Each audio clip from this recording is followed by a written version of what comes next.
Quran, and it's a reminder about this world, rather the dunya, and what it really is, and the fact that afterwards we're going somewhere else, inshallah. I think that's a really pivotal point of our Islamic knowledge. It's very important for us to understand this, as it kind of affects our outlook on life and the way that we approach various things, knowing that this world is only transient and that there are other things beyond this, yani the akhirah and Jannah and Jahannam. It's okay? Inshallah, I would first like to start with a ayat out of the Quran from Surah Hadid, ayah 20. بسم الله الرحمن الرحيم اعلموا أنما الحياة الدنيا لعب ولهو وزينة وتفاخر بينكم وتكاثر في الأموال والأولاد كمثل غيث أعجب الكفار نباته ثم يهيج فتراه مصفرا ثم يكون حطاما وفي الآخرة عذاب شديد ومغفرة من الله ورضوان وما الحياة الدنيا إلا متاع الغرور. And a quick translation of that is know that the life of this world is only play and amusement, pomp and mutual boasting amongst you, and rivalry in respect with wealth and children. As the likeness, Allah sets the likeness of vegetation or crops after rain. Thereof the growth is pleasing to the one who made it, the tiller.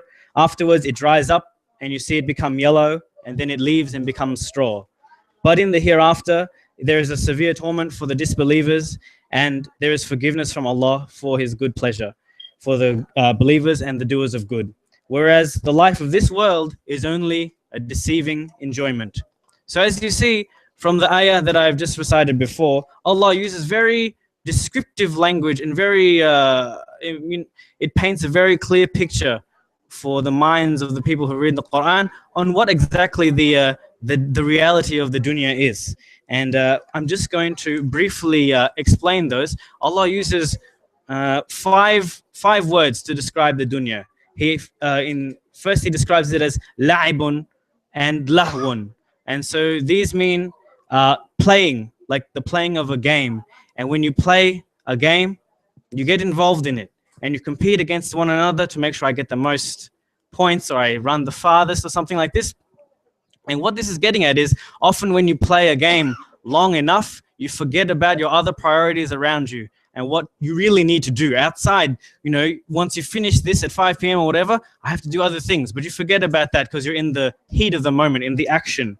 And then we go on to lahwun, which is a diversion or a distraction, something that you look at it and then, you know, it distracts you. That means you were looking at something important and then all of a sudden I found myself, I forgot about what I was doing.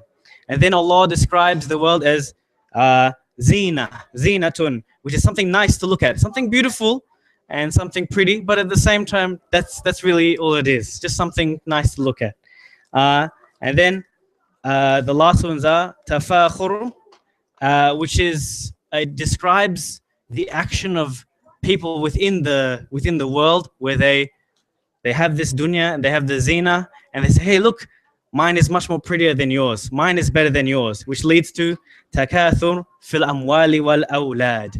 This is Allah says in this world there is the temptation to takathur, to collect all the wealth and the goodness and the children and everything. And then I have a look, I've got more cars than you, I have a bigger house than you, and this sort of thing. And towards the very end of the ayah, Allah says, وَمَا الْحَيَاةُ الدُّنْيَا إِلَّا مَتَاعُ الْغُرُورِ.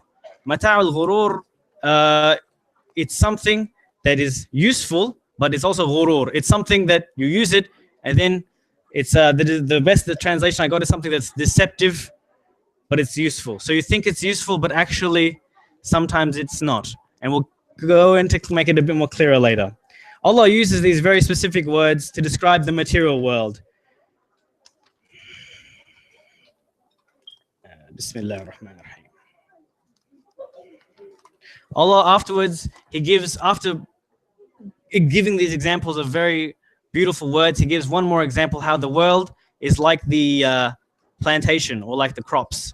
And when it gets watered by the farmer, it comes up and it becomes something beautiful and useful, and it benefits a lot of people. But after that, after the crop is finished, once it's non-harvest time, it's gone and it's yellow and it's unuseful. And so this is a very, very sharp analogy of how we should view the world. We put our effort in and we get the benefit out of it, but after that, it's actually finished. And then we move on to the next life, inshallah.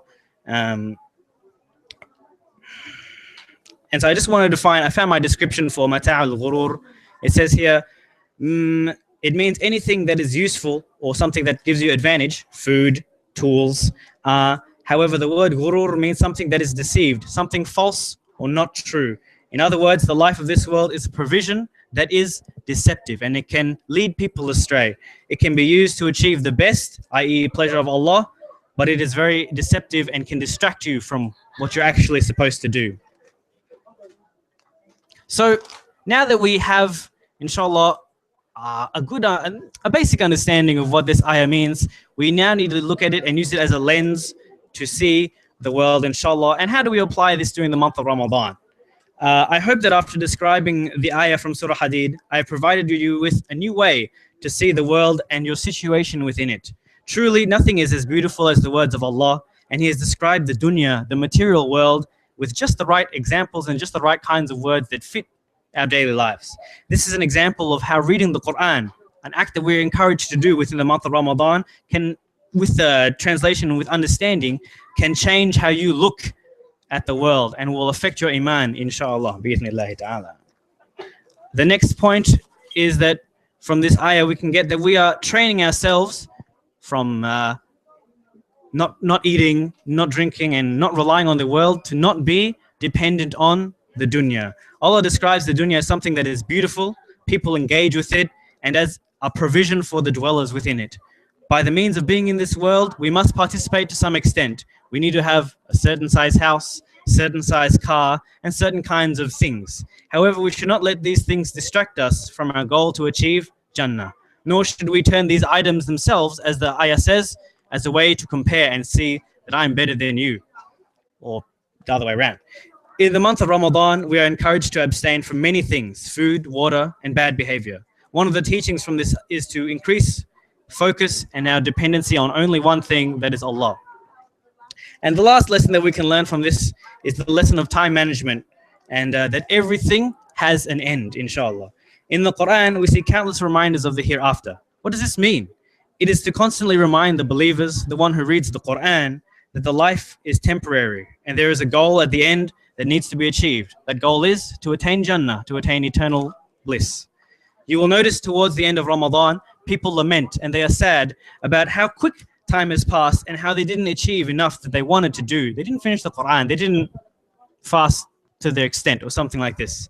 The same can be said for our lives on this material world. While it is easy to get caught up in the various challenges of this world, we're only here for a short time. And it becomes evident when you look back on the time that you have spent and you see the exact same thing. I really wanted to do that, but I never got the time, or I didn't use my time correctly.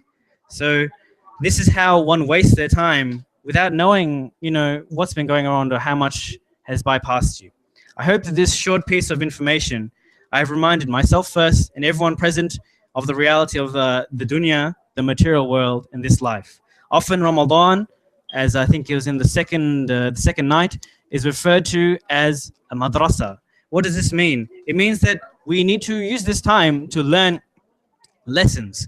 And lessons that we have learned during Ramadan, we use them outside to become better in our lives afterwards. I hope that we can learn the concepts of managing our time and staying focused on Allah in the month of Ramadan, and then apply them within the 11 months afterwards.